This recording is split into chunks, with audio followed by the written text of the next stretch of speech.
जय श्री राम। हनुमान पुत्र मकर ध्वज की कथा सुना रही हूँ। पवन पुत्र हनुमान जी बाल ब्रह्मचारी थे, लेकिन मकर ध्वज को उनका पुत्र कहा जाता है। वाल्मीकि के अनुसार लंका जलाते समय आग की तपिश के कारण हनुमान जी को बहुत पसीना आ रहा था। इसलिए लंका दहन के बाद जब उन्होंने अपनी पूंछ में लगी आग को बुझाने के लिए समुद्र में छलांग लगाई तो उनके शरीर से पसीने की एक बड़ी सी बूंद समुद्र में गिर पड़ी। उस समय एक बड़ी मछली ने भोजन समझ वह बूंद निगल ली। उसके उदर में जाकर वह बूंद एक शरीर में बदल गई। एक दिन पाताल के असुर राज अहिरावण के सेवकों ने उस मछली को पकड़ लिया। जब वे उसका पेट चीर रहे थे तो उसमें से बानर की आकृति का एक मनुष्य निकला। वे उसे अहिरावण के पास ले गए। अहिरावण ने उसे पातालपुरी का रक्षक नियुक्त कर दिया। यही बानर हनुमान पुत्र मकर ध्वज के नाम से प्रसिद्ध हुआ।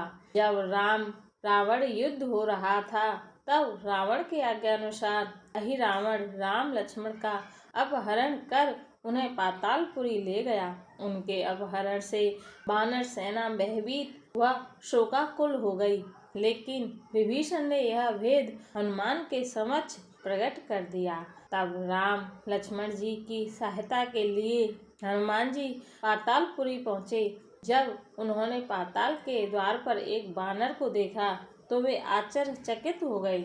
उन्होंने मकर ध्वज से उसका परिचय पूछा। मकर ध्वज अपना परिचय देते हुआ बोला, मैं हनुमान पुत्र मकर ध्वज हूँ और पातालपुरी का द्वारपाल हूँ। मकर ध्वज की बात सुनकर हनुमान जी क्रोधित होकर बोले, यह तुम क्या कह रहे हो दुष्ट? मैं बाल ब्रह्मचारी हूँ, फिर भला तुम मेरे पुत्र कैसे हो सकते हो?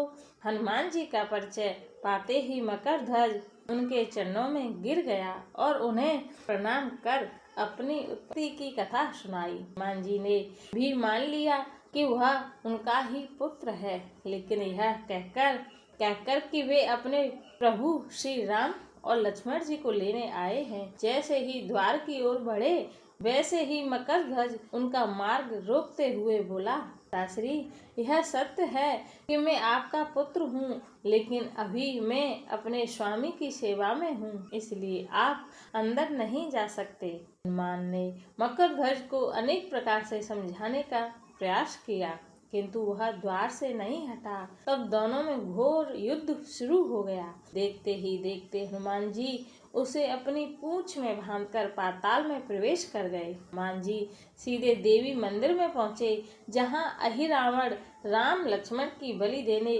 वाला था। हनुमान जी को देखकर चामुंडा देवी पाताल लोक से प्रस्थान कर गईं।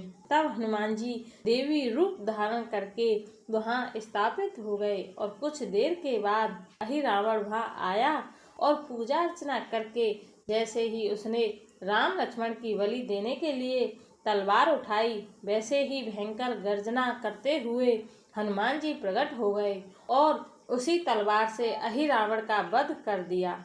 हनुमान जी ने राम लक्ष्मण को बंधन से मुक्त करा दिया। तब श्री राम जी ने पूछा, हनुमान, तुम्हारी पूंछ में यह कौन बंधा है? बिल्कुल तुम्हारे समान ही लग रहा है, इसे बंधन मुक्त कर दो। हनुमान जी ने मकर ध्वज का परिचय देकर उसे बंधन मुक्त कर दिया। मकर ध्वज ने श्री राम जी के समक्ष सिर झुका लिया। तब श्री राम जी ने मकर ध्वज का राजाभिषेक कर उसे पाताल का राजा घोषित कर दिया और कहा कि भविष्य में यह अपने पिता के समान दूसरों की सेवा करेगा। यह कहकर मकर ध्वज ने तीनों को प्रणाम किया। तीनों ने उसे आशीर्वाद देकर वहां से प्रस्थान कर गए। इस प्रकार मकर ध्वज हनुमान पुत्र कहलाए। बोलो जय श्री राम।